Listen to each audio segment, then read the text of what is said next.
एक समय की बात है, एक छोटे से गांव में म्याऊ नाम की एक चालाक और समझदार बिल्ली रहती थी। म्याऊ पूरे गांव में अपनी तेज बुद्धि और चपलता के लिए जानी जाती थी। वह हमेशा अपने दोस्तों की मदद करती थी और मुसीबतों से खुद को और दूसरों को बचाने में माहिर थी। गांव के पास ही एक बड़ा जंगल था, जहां कई तरह के जानवर रहते थे। उन जानवरों में से एक बड़ा और भयानक भेड़िया भी था, जो गांव के पालतू जानवरों को परेशान करता था। सभी जानवर भेड़िए से बहुत डरते थे और वे हमेशा उसकी पकड़ से बचने की कोशिश करते थे। एक दिन भेड़िया गांव में आ गया और उसने गांव के जानवरों को डराना शुरू कर दिया। सभी जानवर इधर उधर भागने लगे और डर के मारे चुप गए। म्याऊ ने यह सब देखा और उसने सोचा, अगर हम सब ऐसे ही डरते रहेंगे तो यह भेड़िया हमें कभी चैन से जीने नहीं देगा। मुझे कुछ करना होगा। म्याऊ ने अपनी बुद्धि का इस्तेमाल किया और एक योजना बनाई। उसने गांव के सभी जानवरों को इकट्ठा किया और कहा, हम सब मिलकर भेड़िए से निपट सकते हैं, लेकिन हमें समझदारी से काम लेना होगा। म्याऊ ने अपनी योजना समझाई।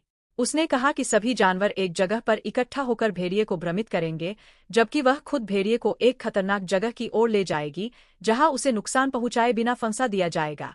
अगले दिन सभी जानवर म्याऊ की योजना के अनुसार इकट्ठा हुए। जब भेड़िया गांव में आया तो सभी जानवर उसे देखकर इधर उधर भागने लगे। भेड़िया उन्हें पकड़ने की कोशिश कर रहा था, लेकिन तभी म्याऊ ने भेड़िए को चिढ़ाया और उसे अपने पीछे आने के लिए मजबूर किया। म्याऊ भेड़िए को एक पुराने कुएं के पास ले गई, जिसका ढक्कन आधा खुला हुआ था। म्याऊ ने चालाकी से छलांग लगाई और भेड़िया उसकी चाल को समझे बिना कुएं में गिर गया। कुएं में गिरते ही भेड़िया समझ गया कि वह म्याऊ के जाल में फंस गया है।